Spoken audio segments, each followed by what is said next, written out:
গত 14 মাসে বিএনপির কাছে মানুষের যদি বা কিছু এক্সপেকটেশন ছিল, বিএনপি তার কাছে যেতে পারেনি, থাকতে পারেনি। প্রচুর পরিমাণে চাঁদাবাজি এবং দখলদারিত্বের অভিযোগ উঠেছে। বিএনপিকে যদি আপনি প্রশ্ন করেন তখন বলবে কারণ জামাত কি করেনি, কিন্তু পারসেপশনটা কীরকম হয়েছে আমি বলছি মানুষের সাথে। আপনি ধরেন একটা সার্ভে করেন 100 জন লোক, স্যাম্পল স্টাডি যেভাবেই করেন, প্রফেসর ইউনূস যেটা বলেছেন এইটা আমার মধ্যে কোনো শঙ্কা তৈরি করে না। শেখ হাসিনার ডক্টর ইউনূসকে আমি কোনোভাবেই এক সমতলে দেখি না।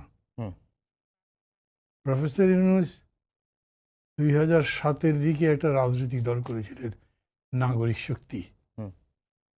ওর কি ম্যানিফেস্টো, কিসের কি, কিচ্ছু জানি না আমরা। উনি ডক্টর কামাল যখন গণফোরাম করেন তখন সেখানে গিয়ে একটা বক্তৃতা করেছিলেন রিটেন, আমার স্বপ্নের দল বলেছিলেন ওনার স্বপ্নের দলটা কেমন। সেই স্বপ্নের দল উনি করতে শুরু করেছিলেন SMS দিয়ে। আমি এই কথা দিয়ে তাকে ছোট করছি না, তাকে বড় করবার তো প্রশ্ন নাই এটার মধ্যে। আমি বলছি যে একটা রাজনৈতিক দল SMS পাঠিয়ে করার কথা যিনি ভাবেন এবং সেই নিয়ে যিনি মনে করেন, যিনি স্বপ্ন দেখেন, তার আসলে স্বপ্নটাই বড় স্বপ্নময়, আমাদের বাস্তবতার ছোঁয়া নাই। এটা আমাদের বোঝা দরকার, বোঝা উচিত। উনি রাজনৈতিকভাবে খুবই দুর্বল, কাঁচা মানুষ একটা, এবং এখন উনি যে সমস্ত কথাবার্তা বলছেন এগুলো খুবই একটা কাঁচা মনের বা বুদ্ধির পরিচয়। আমি আবার বলি, মানে উনি তো সব জায়গায় আমি বলি হি ওয়াজ মাই ডাইরেক্ট টিচার, ওরভাবে আমার বলা ঠিক নয়, কিন্তু রাজনীতির প্রশ্ন যখন আসে তখন না বলে পারা যায় না। এই নিউ ইয়র্কেই একটা প্রশ্নের জবাবে উনি বলেছেন আওয়ামী লীগকে ব্যান করা হয়নি, সাময়িকভাবে তার কার্যক্রম নিষিদ্ধ করা হয়েছে, যে কোনো সময় এটা উঠে যেতে পারে। তার সরকারের আরেকজন উপদেষ্টা যিনি আইন দেখেন তিনি বলেছেন এটা তো এখন কোনো সম্ভাবনাই নাই, অদূর ভবিষ্যতেও নাই। You are the leader, not যে আপনি উপদেষ্টা উনি প্রধান উপদেষ্টা, কিন্তু এতে ওনার কোনো বিকার নেই, উনি এগুলোকে বড় মনে করেন না। হয় কি ধরেন এক একজন মানুষের দৃষ্টিভঙ্গি, মনন, চিন্তা, কালচার এক একভাবে গড়ে ওঠে, এবং ধরেন এক এক পেশার মানুষ কিন্তু কথাও এক এক রকম করে বলে। ডাক্তার তিনি যেরকম করে বলেন, ডাক্তারদের বেশিরভাগের হাতের লেখাই পড়া যায় ঠিক মতো, ইঞ্জিনিয়ার এরকমই কথা বলেন না, আমলা আরেকভাবে কথা বলেন, লয়ার আরেকভাবে কথা বলেন। তো প্রফেসর ইউনূসও আমি জানি না এইটাকে এনজিও করবার কারণে না কোন কারণে উনি যেভাবে কথাবার্তা বলেন সেই কথাবার্তা, মানে সাপোজ আমি যদি এরকম বলি, যদি একটা তাত্ত্বিক বিতর্ক উঠে যেতে পারে, everybody should be an entrepreneur, প্রত্যেকে এন্টারপ্রেনিউর তো হতে পারে না, কোনোভাবেই হতে পারে না, সায়েন্স পারে না, কিন্তু উনি এটা দিয়ে মানুষের মধ্যে একটা স্বপ্ন তৈরি করতে চান, সাকসেসফুল হয়, কাজে লাগে। বিকজ অনেক বড় জায়গায় গেছেন তো, বললে মনে হয় কত দামি কথা বলেছেন, বাট এইটা হয় না। এরকম অনেক কথাই আছে। আমি তার প্রথম দিকে তো ধরেন তার বক্তৃতা আমি খুব নিয়মিতভাবেই ফলো করতাম। আমি কতগুলো জিনিস খুব কমন দেখি। ব্যক্তিগত আলাপচারিতাই উনি এরকম বলেন, মানুষের মধ্যে আছে অপার সম্ভাবনা, তার আছে বিজয়, বড় সৃজনী, তার আছে একটা শক্তিশালী মনন, সে একটা কালেকটিভ এন্টিটি, শুধু তার বাধা তাকে ইনিশিয়েটিভ নিতে দেয় না, উদ্যোগ হতে দেয় না। তার উদ্যোগটা তুমি মুক্ত করে দাও, সে অসাধ্য সাধন করতে পারে। মানুষ অসাধ্য সাধন তো করেই। যে মানুষ গুহায় ছিল, বনে জঙ্গলে ছিল, সে আজ কোথায় গেছে এটা তো মানতে হবে, কিন্তু তার মানে এই নয় যে সবাই সব পারে। কিন্তু উনি এরকম ইকুয়েট করে বলেন, এই কথাটাকে আমি সেরকম করেই মনে করি। যেটা বলেছেন অনেকে বলে এটা তো ঠিক কথা, এই কথা এদেশে এসে হয়েছে তো, 5 বছর থাকেন আপনি আজীবন থাকেন, এগুলো বলেছে। মানে আমরাই বিভিন্ন জায়গায় বক্তৃতা করেছি যে উনি যদি এরকম থাকেন সেটা তো একটা ফ্যাসিবাদী কায়দায় থাকা হলো।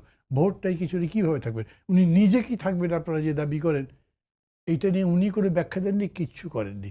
এখন যে বলেছেন আচ্ছা একটা কথা হয়ে গেছে ফরগেটিং, ওনার মানে অ্যাটিচিউডটা এইরকম অনেকটা হ্যাপি গো লাকি টাইপের, অনেকটাই আপনার কী বলবো, মানে আপনি ওনাকে বলতে পারেন ওনার এই অ্যালাইনমেন্ট, ওই অ্যালাইনমেন্ট ইত্যাদিতে আছে না, আপনার মনে আছে, আমি ঠিক মানে বিবৃতিটা উল্লেখ করবো না, উনি বেশ কয়েকজন নোবেল লরিয়ের সহ একটা কী বিবৃতি দিয়েছিলেন, এবং সেটা নিয়ে আন্তর্জাতিক কি বিতর্ক তৈরি হয়েছিল। এখন উনি রীতিমতো টুপি পরছেন, আল্লাহর ওয়াস্তে এই ওই সবই বলছেন, কিন্তু that statement was absolutely opposite. মানে হয় কি একটা জিনিস, পলিটিক্স কিন্তু একটু ডিফিকাল্ট সাবজেক্ট। কোন অর্থে ডিফিকাল্ট আমি বলি, কেউ যদি মনে করেন আমি সবসময় সত্যি কথা বলবো, পলিটিক্স করলে সবসময় সত্যি কথা বলতে পারবেন না। আপনি খুব বেশি অনেস্ট কি হতে পারেন, আমি মিথ্যা বলবো না, আমাকে যখন সত্য বলতে পারবো না তখন নাই বললাম, বাকি যখন আছে তখন সত্যটা বলবো, অথবা সত্যের আশেপাশেই থাকবো, দূরে থাকবো না। আমি এই কথা বলবার পর অনেকে আমাকে মনে বলে, আরে বাবারে তো ধান্দা করছেন আপনি, যে বক্তৃতা করছেন ইলেকশনের সময় কয়টা কথা কয়জন নেতা পরবর্তী সময় ক্ষমতা গেলে রাখতে পেরেছেন। These are realities. মানে হয় কি, মানে যখনই যেহেতু পলিটিক্স একটা, তার মধ্যে যদি Democratic politics, bourgeois parliamentary politics হয়, এটা একটা মেজরিটি রুলের প্রশ্ন আসে, তখন তো মেজরিটির কাছে আপনার মাথা নত করতে হবে। সেই মেজরিটি সবসময় সত্যি না। সমগ্র পৃথিবীব্যাপী বলছে সূর্য পৃথিবীর চতুর্দিকে ঘোরে, সেটা তো আর সত্য নয়, সত্যটা সত্যই। কিন্তু আপনি সত্য বলার কারণে তো ফাঁসি হয়েছে কোপারনিকাসের, গ্যালিলিওর কি হয়েছে আমরা জানি। এই অর্থে আমি বলছি যে উনি ওই ধরনের একজন সাত্ত্বিক সত্যবাদী, এগুলো হয়তো তার ড্রিমের মধ্যে আছে, হুইচ আর নট রিয়েলিটি। যেটা বলেছেন রিয়েলিটি বলেননি উনি, ওই শুনেছেন ওইটাই বলেছেন, বোঝাতে চেয়েছেন যে অনেকে তো বলেছে আমি তো চাইনি, এখন তো দিতে চাই। আমি কিন্তু এটা মনে করি যে উনি নির্বাচন দিয়ে দিতে চান, বিকজ এইটা তার খুব স্বাদ লাগছে না। আছে একটু শাপলা প্রতীক নিয়ে, যেটা আপনার একটা স্ট্যাটাস দেখলাম, অনেকেই এনসিপির নেতারা সাধুবাদ জানাচ্ছেন, তো সেই বিষয়ে একটু যদি বলবেন, যেহেতু ইলেকশন কমিশন বলছে তাদের এটা তো তালিকাতেই নাই, তাহলে কিভাবে? জানি এটা খুব অহেতুক বিতর্ক করা হচ্ছে, কারণ এই প্রতীক তো নাই। দ্বিতীয় কথা, আমি এটা বলি নাই যে আমি ওদেরকে দিয়ে দিতে বলছি। আপনি বলেছেন মামলা করবেন। আমি বাবাকে যখন ওরা এসছে বলেছে, তখনই বলছি দেখো তোমরা যে ভূমিকাটা শেখ হাসিনার বিরুদ্ধে লড়াইয়ে লাগিয়েছো, যে করেছো, তোমাদের প্রতি আমার রেসপেক্ট আছে, কিন্তু আমি প্রথম চেয়েছি আমি তোমাদেরকে ইলেকশন কমিশন দিতে পারবে না। তারপরেও যদি ইলেকশন কমিশন দিয়ে দেয়, আমি তোমাদেরকে এরকম অঙ্গীকার করতে, যেহেতু বারবার বলছিল আমি কোনো মামলা করব না, কিন্তু আমার কথা আমি বলবো যেটা অন্যায় হয়েছে, অন্যায় করা হচ্ছে।